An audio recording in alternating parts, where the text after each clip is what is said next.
भगवान श्री कृष्ण कहते हैं, स्त्री अपने पति को धोखा कब देती है। बहुत समय पहले की बात है। एक जंगल में एक वृक्ष पर एक कबूतर और एक कबूतरी रहा करते थे। उन कबूतर और कबूतरी के दिलों में बहुत प्रेम था। बहुत समय से वह दोनों आपस में मिलजुल कर रहते थे। उन दोनों में आपस में इतना प्रेम था कि दूर दूर तक उन दोनों के प्रेम की चर्चाएं हुआ करती थी।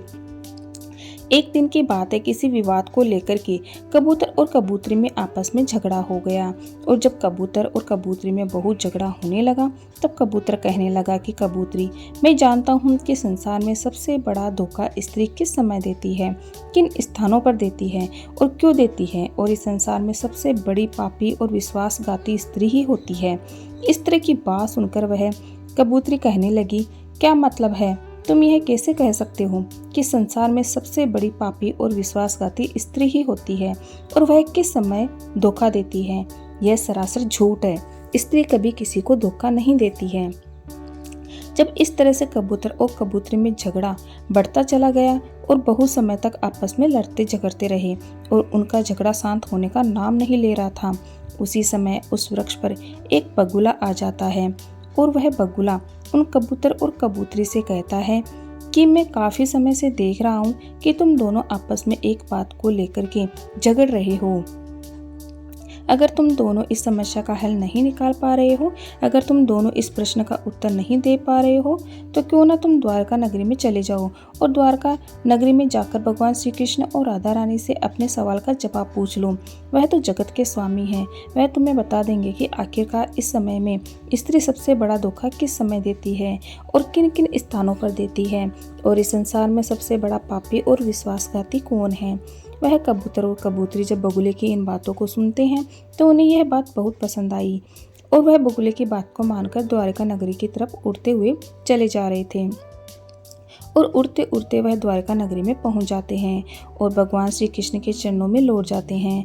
भगवान श्री कृष्ण को प्रणाम करते हैं और कहते हैं कि हे प्रभु, आप तो जगत के स्वामी हैं। आपने पूरा संसार बनाया है। आप हमारे एक प्रश्न का उत्तर दे दीजिए। तब कबूतरी कहने लगती है कि हे प्रभु, यह कबूतर कह रहा है कि संसार में सबसे बड़ा धोखा स्त्री ही देती है, और किस समय पर देती है, किन स्थानों पर देती है, यह इसे मालूम है। इसके कहने का मतलब है कि संसार में सबसे बड़ी पापी और सबसे बड़ी विश्वासघाती स्त्री ही होती है।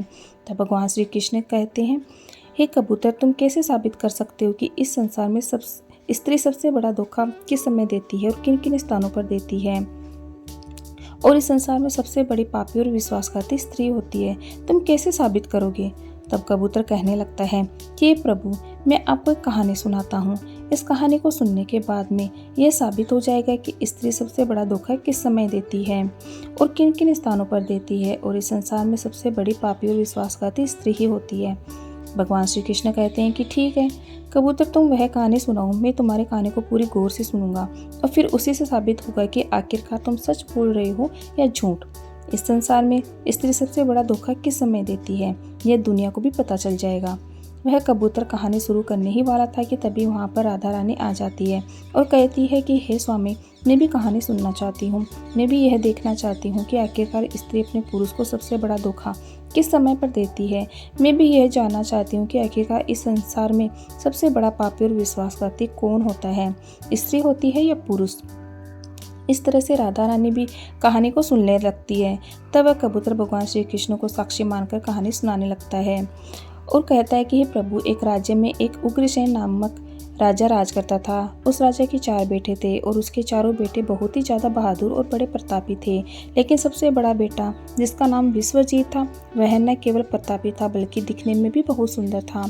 उसके सबसे बड़े बेटे विश्वजीत की पत्नी कलावती थी, जो देखने में बड़ी ही सुंदर थी और बड़ी ही रूपवान थी।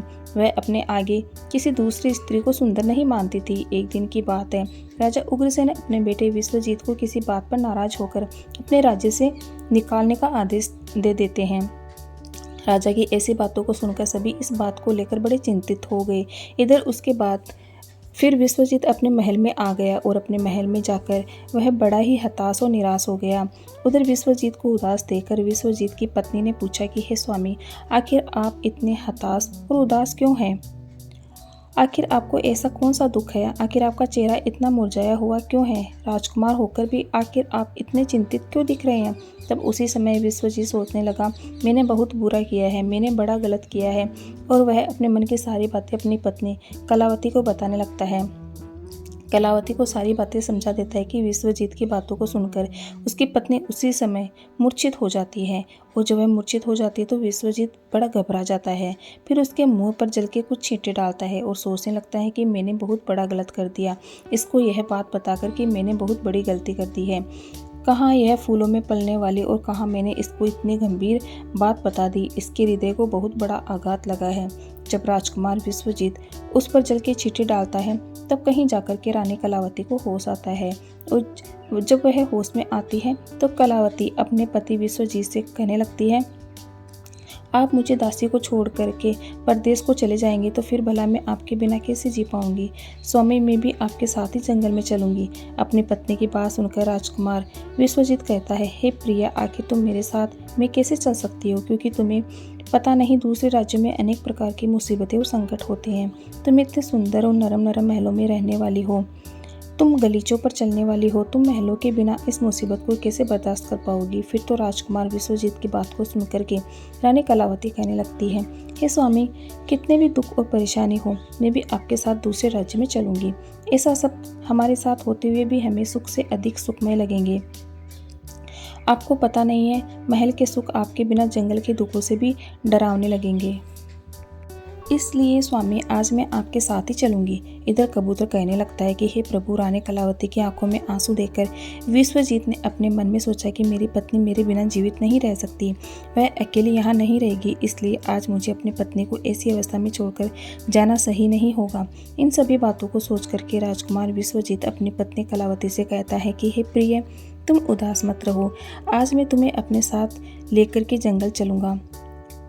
विश्वजीत की इन बातों को सुनकर कलावती भी एकदम से प्रसन्न हो जाती है और अपने पति के साथ में जाने की तैयारी में जुट जाती है। अगली सुबह होते ही वह दोनों पति पत्नी अपने राज्य से निकलकर एक जंगल में पहुंच जाते हैं और दोनों चलते चलते बहुत दूर निकल जाते हैं।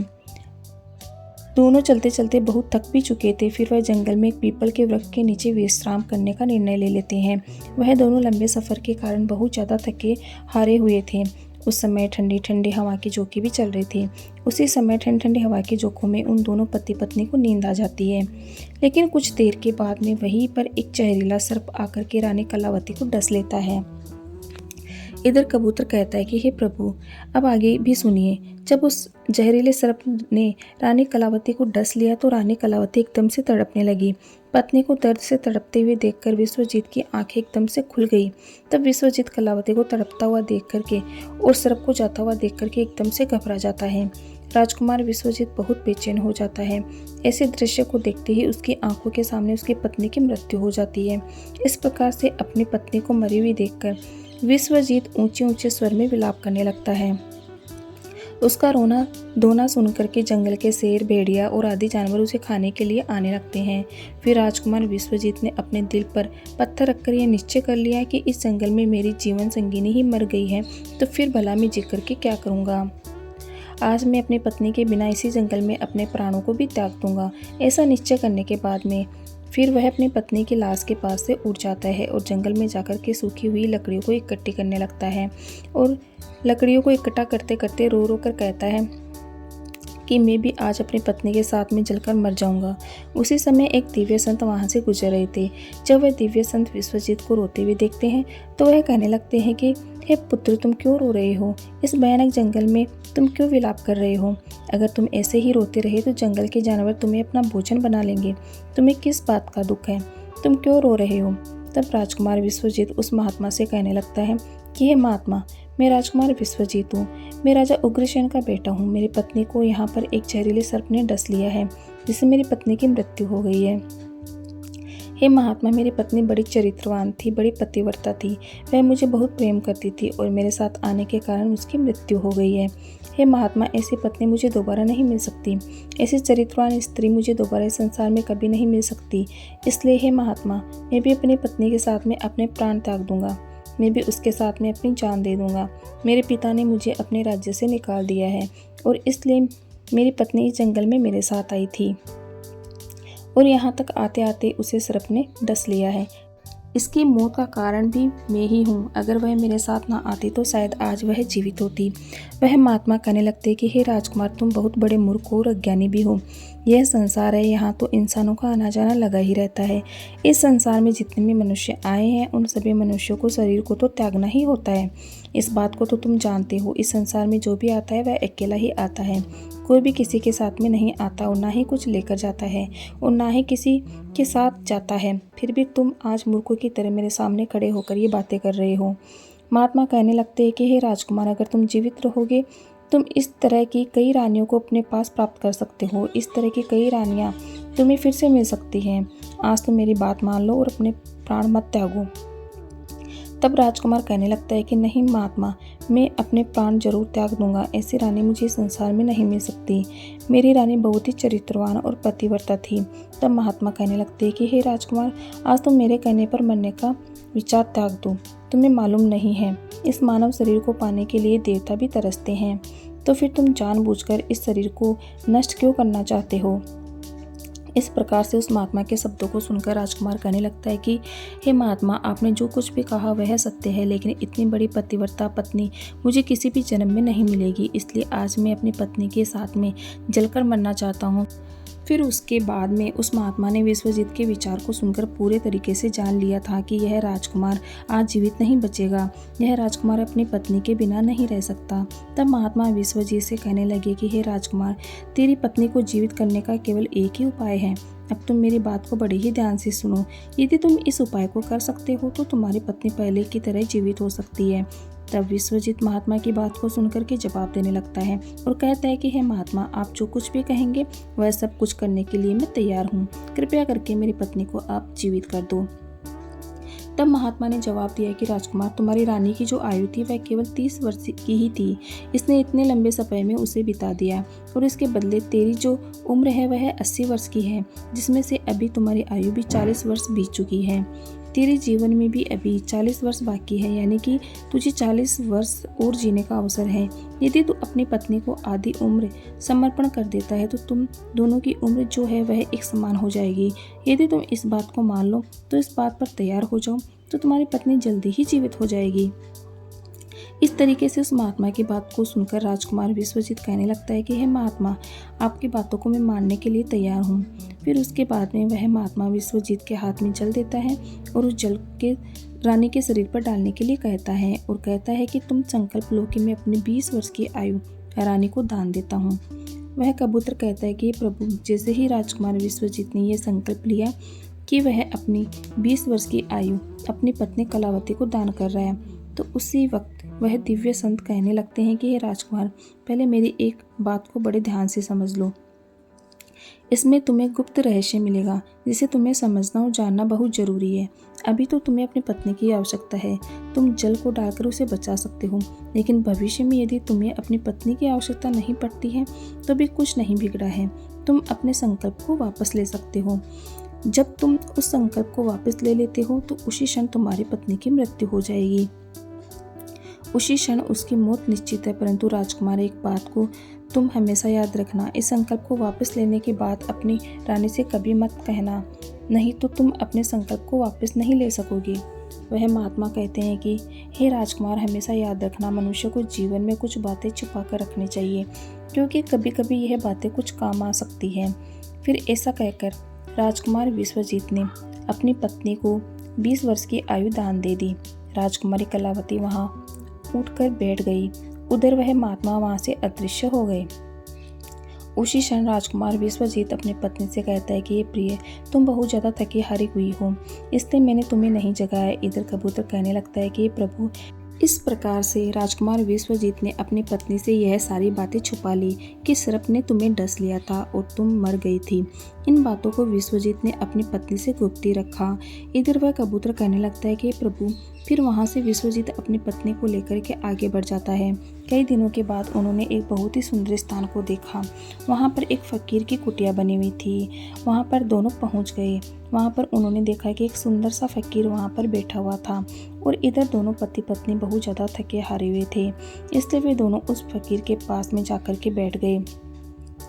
उस समय विश्वजीत ने अपनी पत्नी कलावती से कहा कि हे प्रिय, मुझे बहुत जोर से प्यास लग रही है और प्यास की वजह से मेरा गला भी सूख रहा है। चलो कुएं पर चल करके पानी पी करके आते हैं। यदि तुमको भी प्यास लगी हो तो हम जा करके तुम्हारे लिए भी पानी की व्यवस्था कर लाते हैं। तब वह कबूतर कहने लगता है कि हे प्रभु, राजकुमार विश्वजीत की बात को सुनकर वह रानी कहने लगती है, हे स्वामी, मुझे तो प्यास नहीं लग रही है, आप जाइए और पानी पी करके आ जाइए। इसके बाद में रानी के जवाब को सुनकर राजकुमार विश्वजीत एक लंबी सी रस्सी हाथ में लेकर के कुएं की ओर बढ़ने लगा। उधर राजकुमार विश्वजीत कुएं पर पानी पीने के लिए पहुंच गया तो उसी समय पर क्या हुआ, राजकुमारी कलावती उस फकीर की तरफ देख रही थी। इधर कलावती उस फकीर की सुंदरता को देखकर उस पर मोहित हो जाती है, अर्थात वह उसको पूरे तरीके से दिल दे बैठी। अब राजकुमारी कलावती उस फकीर से कहती है कि हे फकीर, आप तो यहाँ पर बड़ी ही खुशी से रहते हैं, बड़ी ही मौज में रहते हैं। तब वह फकीर कहने लगता है कि हे राजकुमारी, तुम भी यहाँ पर मेरे साथ बड़ी ही मौज से रह सकती हो। तब राजकुमारी कलावती कहने लगती है कि हे फकीर, मैं रहना तो चाहती हूँ, लेकिन मेरे साथ में मेरा पति है, मैं तुम्हारे साथ में कैसे रह सकती हूँ। रानी की ऐसी बात सुनकर वह फकीर समझ जाता है कि रानी उस पर आसक्त हो बैठी है। तब वह फकीर रानी कलावती के साथ में प्रेम लीला करने लगता है। तो उसी समय फकीर ने रानी से कहा कि आज मैं तुम्हें एक ऐसा उपाय बताता हूँ। तुम्हारा पति उस कुएं पर पानी पीने के लिए गया हुआ है, तुम अपने पति को जाकर के उस कुएं में धकेल देना। इसके बाद में जो भी होगा हम उसे देख लेंगे। इधर कबूतर कहने लगता है कि हे प्रभु, फिर तो उस फकीर की बात सुनकर कलावती ने कहा ठीक है, मैं ऐसा ही करूँगी। अब इतनी ही देर में राजकुमार विश्वजीत कुएं से पानी पी करके अपनी पत्नी के पास में आ गया तो उसी क्षण राजकुमारी कलावती कहने लगती कि हे स्वामी, मुझे भी बहुत तेजी से प्यास लग रही है और प्यास की वजह से मेरा भी गला सूख रहा है, तुम उस कुएं पर वापस जा करके मुझे पानी पिला दो। तो अपनी पत्नी की बात को सुनकर राजकुमार विश्वजीत कहने लगता है कि हे प्रिय, मैंने तुमसे जाने से पहले ही भी पूछा था, तुमने पानी पीने से मना कर दिया था। यदि तुम्हें प्यास लग रही है तो मैं अभी कुएं पर जाकर के तुम्हारे लिए पानी का प्रबंध करके आता हूँ। पत्नी से इतनी बातचीत करने के बाद विश्वजीत कुएं पर पानी लेने के लिए चला गया। तब रानी भी उसके साथ में पीछे पीछे चल दी और कहने लगी, अब मैं वहाँ पर बैठकर क्या करूँगी, मैं भी तुम्हारे साथ पीछे पीछे चलती हूँ। इधर वह कबूतर कहता है कि हे प्रभु, राजकुमार विश्वजीत जो था वह अपनी पत्नी के प्रेम में बहुत बुरी तरह से पागल था। फिर उसको यह कहाँ मालूम था कि मेरी ही पत्नी मेरे ही प्राण लेने के लिए मेरे पीछे पीछे आ रही है। हमारे विद्वानों ने सच कहा है कि स्त्रियों के त्रिया चरित्र को देवता भी नहीं समझ पाए, तो आखिर मानव क्या चीज़ है। स्त्रियों के चाल में अच्छे से अच्छे और बड़े से बड़े बुद्धिमान भी फंस जाते हैं। अब राजकुमार विश्वजीत कुएं पर जाकर के पानी भरने के लिए बाल्टी नीचे डालता है तो उसी क्षण राजकुमारी कलावती ने अपने पति विश्वजीत को धक्का मार दिया और उसे उस कुएं में धकेल दिया। और ऐसा करने के बाद में खुद लौटकर उस फकीर के पास में पहुंच जाती है। वह फकीर उस रानी को अपने साथ में लेकर के एक दूसरे राज्य में जाकर के रहने लगता है। वहाँ पर वह दोनों ही बड़ी ही हंसी खुशी के साथ में प्रेम पूर्वक रहने लगते हैं। उस फकीर ने उस रानी कलावती को बहुत ही अच्छा सा नृत्य करना सिखा दिया। अब तो वह रानी जो थी बहुत ही बड़ी नृत्यांगना बन गई, नगर में नाचने के मामले में सबसे ज़्यादा प्रसिद्ध हो गई। इस तरीके से रानी के नृत्य रूप के कारण उस फकीर के पास में लाखों करोड़ों रुपए बन गए। अब तो रानी जो थी उस फकीर के पास में बड़े ही ऐशो आराम से मस्ती के साथ में रहने लगी। जिस समय रानी ने अपने पति विश्वजीत को उस कुएं में धकेल दिया था तब संयोग से उस कुएं में एक जंजीर लटकी हुई थी। विश्वजीत ने कुएं में गिरते समय उस जंजीर को पकड़ लिया था और उस जंजीर को पकड़कर लटका हुआ था। अब तो विश्वजीत उस कुएं में भगवान को याद करके सोचने लगा, हे प्रभु, क्या यही मेरे प्यार की सजा है। अब कुछ देर बाद में बंजारों की एक टोली वहां पर आ गई। उन बंजारों के झुंड में से एक बंजारा अपने बाल्टी लेकर के उस कुएं की ओर बढ़ने लगा और कुएं के नज़दीक आकर उसने अपनी बाल्टी उस कुएं में पानी भरने के लिए डाल दी। तब उसी समय विश्वजीत ने उस बाल्टी को अपने हाथों से पकड़ लिया। अब तो बंजारा इस दृश्य को देखकर एकदम से चौंक गया। उसने पूछा कि भाई आखिर तुम कौन हो। तब राजकुमार विश्वजीत ने जवाब दिया, भाई मैं बड़ी ही मुसीबत का मारा हूँ, कृपया मुझे यहाँ से निकाल दो और मेरी जान को बचा लो। यदि आज तुमने मेरी जान बचा ली तो मैं तुम्हारा एहसान पूरी जिंदगी भर नहीं भूलूंगा। अब तो ऐसा कहकर राजकुमार विश्वजीत उस बंजारे से प्रार्थना करने लगा। फिर राजकुमार विश्वजीत की इस दुख और पीड़ा को देख करके उस बंजारे के मन में दया आ जाती है और वह सोचने लगता है कि इंसान ही इंसान के काम आता है, और उसने विश्वजीत को उस कुएं से बाहर निकाल दिया और पूछा कि हे भाई, तुम आखिर कौन हो? तुम इस कुएं में कैसे गिर गए? मुझे अपना वृत्तांत बताओ। तब विश्वजीत ने जवाब दिया कि हे भाई, मैं किस मुंह से अपना हाल बताऊं? जो घटनाएं और जो मुसीबतें मेरे साथ में घटी हैं, भगवान ना करे इस प्रकार की मुसीबतें फिर किसी के साथ में घटे। फिर विश्वजीत ने जवाब दिया कि हे भाई, यदि तुम मुझसे इन बातों को जानना चाहते हो और मेरी परेशानियों को जानना ही चाहते हो तो सुनो, मैं आपको अपना कथन सुनाता हूँ, अपने आप बीती आपको सुनाता हूँ।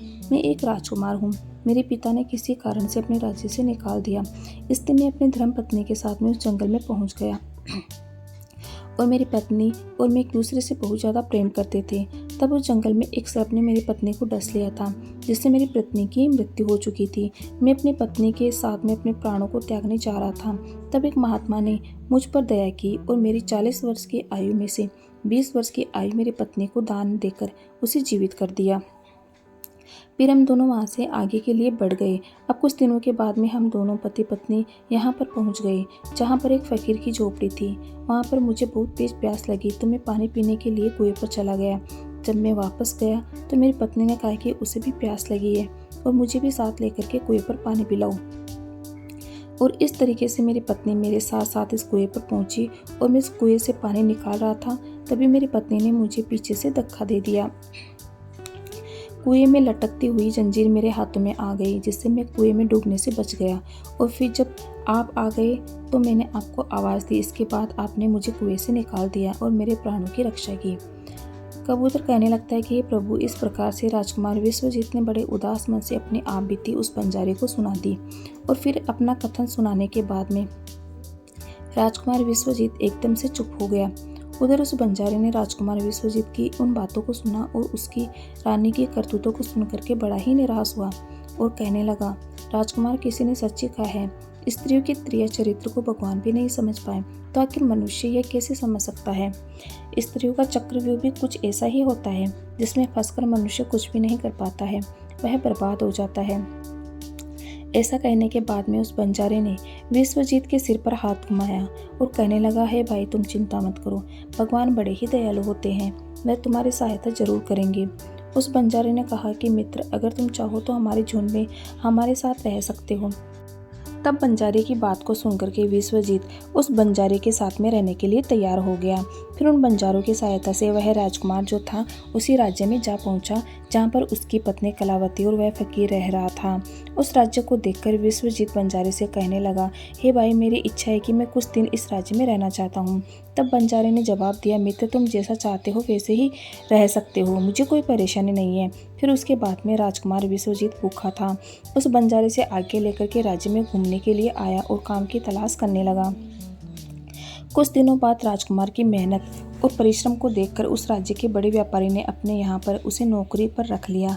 इस तरीके से राजकुमार विश्वजीत ने उस व्यापारी के यहाँ पर काम करना शुरू कर दिया और बड़ी मेहनत और लगन के साथ में अपने कर्तव्यों का निर्वाह करना शुरू कर दिया। राजकुमार की मेहनत को देखकर उस व्यापारी ने राजकुमार विश्वजीत को बधाई और सम्मान दिया और धीरे धीरे करके उस राजकुमार को अपने काम का मुनीम बना दिया। अब वह कबूतर कहता है कि प्रभु, अब इस प्रकार से राजकुमार विश्वजीत के दिन बड़े हंसी खुशी के साथ में कटने लगे। अब एक दिन उस नगर के राजा के यहाँ पर राजकुमार विश्वजीत की जो पत्नी थी वह नृत्य कला का वहाँ पर प्रदर्शन करने के लिए प्रस्तुत हो रही थी। जब राजा के यहाँ पर राजकुमारी कलावती का नृत्य होने वाला था, तब राजा ने उस शहर के सभी बड़े बड़े व्यापारियों को अपने यहाँ पर नृत्य देखने के लिए निमंत्रण दिया। राजकुमारी कलावती के नृत्य की प्रशंसा उस पूरे नगर में हो रही थी। पूरे राज्य में वह सबसे बड़ी नर्तकी और सबसे प्रसिद्ध भी बन चुकी थी। तब वह व्यापारी राजकुमार विश्वजीत से कहता है कि मैं राजा के यहाँ पर नृत्य देखने के लिए जा रहा हूँ, अगर तुम भी दरबार में चलना चाहते हो तो चल सकते हो। तब राजकुमार विश्वजीत कहता है कि क्यों नहीं, मैं भी इसी बहाने से नृत्य देख लूँगा, आखिर मुझे भी तो पता चले कि इतने खूबसूरत नर्तकी कौन है जिसकी पूरे राज्य में चर्चा हो रही है। इस प्रकार से राजकुमार विश्वजीत अपने सेठ के साथ में राजा के दरबार में पहुंच गया। तब रानी ने एक अप्सरा के सम्मान दरबार में अपने नृत्य का प्रदर्शन किया और बड़े ही आनंद भरे स्वर में कई गानों को उसने प्रस्तुत किया।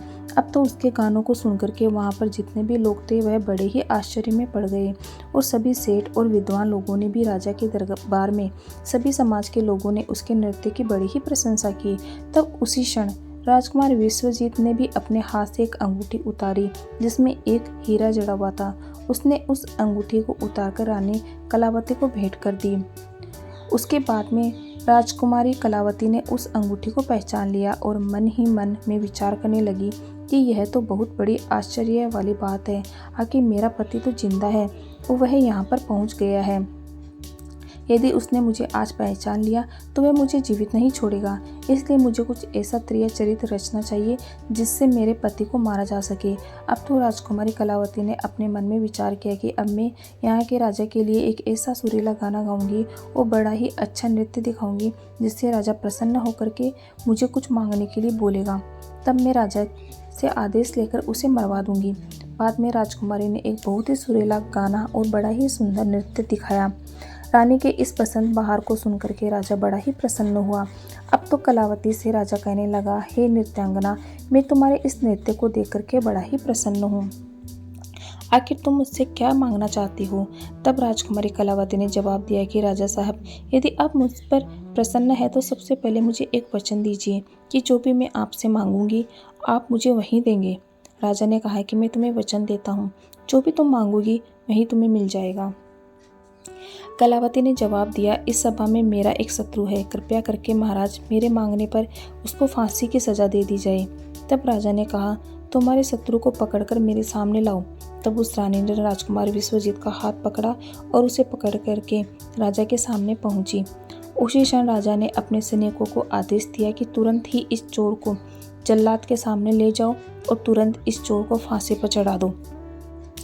इसी बीच में विश्वजीत का जो सेठ था वह दौड़ता हुआ विश्वजीत के पास में पहुंच गया और उससे पूछा कि आखिर तुमने इस नाचने वाले का क्या चुराया है जिसकी वजह से वह तुझे अपना शत्रु बता रही है और वह तुझे मरवाना चाहती है। तब राजकुमार विश्वजीत ने अपने मालिक को जवाब दिया कि है मालिक, मैंने उसका कुछ नहीं चुराया, बस आप इस राजा को इतना समझा दो कि मुझे सजा देने से पहले मेरी दो बातों को गौर से सुन ले।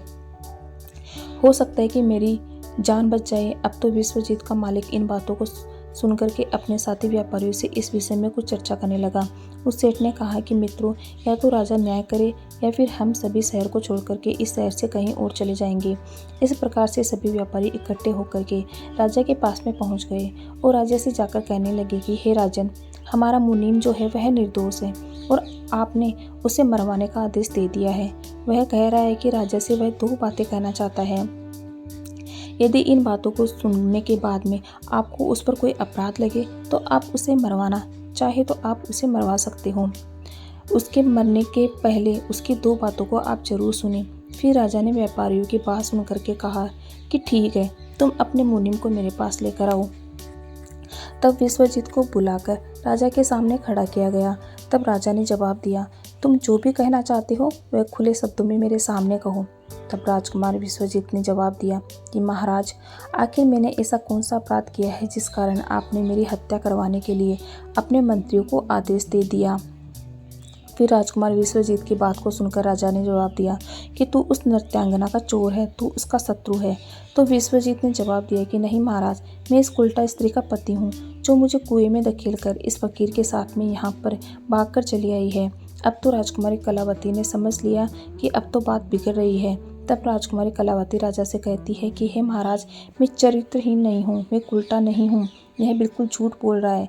आखिर यह कौन है? मैं तो इसे जानती भी नहीं हूँ, यह तो मेरा चोर है। मैं तो सिर्फ इतना ही जानती हूँ कि यह मेरा शत्रु है। फिर राजकुमार विश्वजीत ने जवाब दिया कि महाराज ठीक है, यदि यह मेरी पत्नी नहीं है तो वह चीज़ जो मैंने रास्ते में इसे दिया था वह मेरी अमानत के रूप में इस स्त्री से मुझे वापस दिलवा दो। फिर विश्वजीत कलावती की तरफ देखने लगता है। तब राजकुमार विश्वजीत ने अपनी अमानत को वापस देने की बात कही तो राजकुमारी कलावती ने इसे बड़े ही सहज भाव से स्वीकार कर लिया। तब विश्वजीत ने जवाब दिया, अच्छा, अब तुम अपने हाथों में गंगा जल लो, अब तुम्हारा न्याय इसी सभा में होगा, सभी के सामने होगा। तब राजकुमारी कलावती ने जल डालकर जमीन पर रखा और कहा कि वही वस्तु जो रास्ते में मुझे दी गई थी इसे आज से वापस कर रही हूँ। तब उसी क्षण राजकुमार विश्वजीत ने अपने हाथों में जल लिया और जल लेकर के यह बात कही कि मैंने रास्ते में जो चीज़ अपनी रानी को दी वह मैं वापस ले रहा हूँ, और हाथों में गंगा जल ले लिया। उसी वक्त रानी कलावती ने भी अपने हाथों में गंगा जल लिया और कहा कि मुझे रास्ते में जो वस्तु इसने दी है मैं उसकी वस्तु इसके कहने के अनुसार आज से वापस कर रही हूँ। जैसे ही उसने अपने हाथों से जल को छोड़ा तो उसी क्षण रानी के शरीर से प्राण निकल गए। अब वह कबूतर कहने लगा कि हे प्रभु, इस दृश्य को देख करके वहाँ के लोग एकदम से आश्चर्यचकित हो गए। राजा के लिए भी यह बात बड़ी ही चिंता का विषय बन गई। तब राजा विश्वजीत से कहने लगा, आखिर यह कैसे हो गया? मुझे सच्चाई बताओ, आखिर सच्चाई क्या है? तब उसी क्षण राजकुमार विश्वजीत अपनी कहानी सुनाने लगा, अपने जीवन की सभी घटनाओं को क्रम से बताते हुए। उसके राज्य से निकाले जाने से लेकर अब तक की घटनाओं को उसने सुना दिया और राजा ने भी बड़े ध्यान से सुना। राजा ने पूरी कहानी को सुनकर विश्वजीत को अपने गले से लगा लिया और उसके बाद में राजा ने अपनी पुत्री राजकुमारी की शादी विश्वजीत के साथ में करवा दी। इधर कबूतर कहने लगता है, हे प्रभु, मैंने इस कहानी को सुनाया है। इस कहानी को सुनाने के बाद में मैं भी स्त्रियों से गणना करने लगा हूँ और मैं दावे के साथ कह सकता हूँ कि संसार में स्त्री जो है वह पुरुषों से अधिक ज़्यादा पापी और धोखेबाज होती है। इसके साथ ही विश्वासघाती भी होती है। उस समय उस कबूतर ने यह कहानी राधा रानी और भगवान श्री कृष्ण को सुनाई और बताया कि एक स्त्री पुरुष की तुलना में सबसे ज़्यादा विश्वासघाती और पापी होती है। इस कहानी को सुनने के बाद में भगवान श्री कृष्ण और राधा रानी एकदम से हैरान रह गए। तब राधा रानी कहने लगी कि मुझे लगता है यह कबूतर सच कह रहा है। स्त्री तो किसी में से एक दो ही सच्ची निकली, ईमानदार और चरित्रवान निकलती है, परंतु इसके अलावा पुरुषों में भी कुछ ऐसे प्राणी हैं जो पापी और विश्वासघाती हो सकते हैं। भगवान श्री कृष्ण ने पूछा कि कबूतरी, तुम इस बात को कैसे सिद्ध करोगे कि पुरुष भी सबसे बड़ा पापी और विश्वासघाती होता है और वह किस समय पर धोखा देता है? भगवान श्री कृष्ण की बातों को सुनकर के कबूतरी कहने लगी, हे प्रभु, मैं भी आपको एक छोटी सी कहानी सुनाती हूँ जिससे साफ साफ मालूम हो जाएगा कि स्त्री की तुलना में पुरुष सबसे ज़्यादा पापी और दुराचारी होते हैं और धोखेबाज भी होते हैं और वह किस समय पर धोखा देते हैं। इस कहानी से आपको पता चल जाएगा। फिर उस कबूतरी ने भगवान श्री कृष्ण और राधा रानी को कहानी सुनाना प्रारंभ किया। कबूतरी कहने लगी कि हे प्रभु, एक नगर में एक सेठ रहता था। उस सेठ का एक लड़का था और वह लड़का रात दिन जुआ और सट्टा खेलता था। सेठ के खूब समझाने के बावजूद भी वह लड़का नहीं समझता था। सेठ उसको समझा कर एक दिन मृत्यु को प्राप्त हो गया, लेकिन वह लड़का नहीं समझा। जब पिता की मृत्यु होने के बाद वह लड़का और भी ज़्यादा स्वतंत्र हो गया। अपने पिता की सारी जमीन जायदाद और जमा पूंजी को सट्टे में फूंक दिया। सट्टेबाजी में ही पूरी जमा पूंजी को उड़ा दिया और बर्बाद होकर के जमीन जायदाद सब कुछ बेचकर उस सट्टेबाजी में लग गया और गांव छोड़कर निकल गया। जब वह लड़का गांव छोड़कर निकल जाता है तो दोबारा लौट करके उस गांव में नहीं आता है। घूमता घूमता वह एक नगर में पहुंच जाता है और उस नगर के राजा के महल के सामने जाकर बैठ जाता है। राजा उस लड़के को देखता है और देखने के बाद राजा सोचने लगता है कि यह लड़का बड़ा सुंदर है। हो सकता है या तो किसी सेठ का लड़का हो या किसी राजा का लड़का। राजा इसी बात को सोचकर उस लड़के को अपने पास में बुलाता है। सैनिक उस लड़के को राजा के पास लेकर के जाते हैं। राजा उस लड़के से पूछता है, भाई तुम कौन हो, कहाँ से आए हो? दिखने में बड़े ही सुंदर और सीधे साधे लगते हो। तुम कौन हो? तुमको क्या परेशानी है? तब वह लड़का राजा को जवाब देता है और कहता है, राजा साहब, मैं एक बहुत बड़ा व्यापारी हूँ। रास्ते में कुछ लुटेरों ने मिलकर मेरा सामान लूट लिया और मैं यहाँ पहुँच गया। उस लड़के की इतनी बात सुनकर राजा उस लड़के पर विश्वास कर लेता है। लड़का राजा से कहता है कि राजा साहब, मेरा सारा सामान लुटेरों ने लूट लिया है। मेरे पास कुछ भी नहीं है, खाने को भी मेरे पास कुछ भी नहीं बचा। सब कुछ लुटेरों ने लूट लिया। मेरे पास गाँव जाने के लिए भी पैसे नहीं हैं। राजा उस लड़के की बात पर विश्वास कर लेता है। लड़का कहता है, यदि राजा साहब आप मेरी थोड़ी सी सहायता कर दे तो मैं अपने गांव तक जा सकता हूँ। आपका बहुत भला होगा, आपकी बड़ी कृपा होगी। राजा लड़के की झांसे में आ जाता है। राजा सोचने लगता है कि लड़का व्यापारी और बड़ा सुंदर भी है। उस राजा का कोई लड़का नहीं था, सिर्फ एक लड़की थी। वह राजा सोचने लगा कि मेरी मृत्यु के बाद मेरा राज्य यह लड़का बड़े आराम से संभाल सकता है, क्योंकि लड़का बहुत सुंदर भी है और ज्ञानी भी है और बड़ा व्यापारी भी है। यही बात सोचकर वह सोचने लगता है कि क्यों ना मैं अपनी लड़के की शादी इस लड़के से करवा दूं। और यह मेरा घर जमाई बनकर रह सकता है। आने वाले समय में यह मेरे राज्य को भी संभाल सकता है। यही सोचकर राजा उस लड़के से कहता है, बेटा, मैं अपनी पुत्री की शादी तुम्हारे साथ कर दूं तो तुम्हें कोई आपत्ति तो नहीं है? वह लड़का यह बात सुनकर मन ही मन अंदर ही अंदर बड़ा खुश होने लगता है। लड़का राजा से कहता है, राजा साहब, मैं तैयार हूँ। यदि आपका हुक्म है, आपका आदेश है, तो मैं कैसे मना कर सकता हूँ। राजा अपनी पुत्री की शादी उस लड़के से करा देता है। काफ़ी सारा धन दौलत और दास दासियाँ देकर अपनी बेटी को उस लड़के के साथ राजा विदा कर देता है। जब लड़का राजा की बेटी को लेकर के जाता है तो रास्ते में उन्हें एक जंगल पड़ता है। उस जंगल में वह लड़का उस राजा की बेटी से कहता है कि देखो, अब तुम मेरी पत्नी हो और पत्नी का यह धर्म होता है कि वह पति की हर बात का पालन करे। लड़का कहता है, यह घना जंगल है और इस जंगल में लुटेरे बहुत ज़्यादा होते हैं। इसी जंगल में मेरा सारा सामान लुटेरे लूट कर ले गए थे, इसलिए तुम्हारे पास जितने भी गहने आपने पहन रखे हैं वह सारे उतार कर मुझे दे दीजिए, नहीं तो लुटेरे हमें लूट कर ले जाएंगे। पत्नी अपने पति पर विश्वास करती है और सदा से चला आ रहा है कि पत्नी अपने पति पर विश्वास करती है। वह पत्नी भी अपने पति पर पूर्ण विश्वास करती है। वह कहती है, ठीक है स्वामी, यदि आप कह रहे हैं तो मैं अपने सारे गहने उतार कर आपको दे देती हूँ। वह राजा की लड़की अपने सारे गहने उतार कर अपने पति को दे देती है। वह लड़का पत्नी के सारे गहने लेकर अपनी कमर में बांध लेता है और राजा ने जितना भी धन दौलत दिया उसको वह एक जगह पर इकट्ठा कर लेता है और रास्ते में आगे जाकर के वह विश्राम करने के लिए रुकते हैं। जब विश्राम करने के लिए रुकते हैं तो लड़का सभी दास दासियों को मार देता है। उस लड़की को पास ही एक कुआं था, उस कुएं में धकेल देता है और वहां से सारा सामान लेकर के भाग जाता है।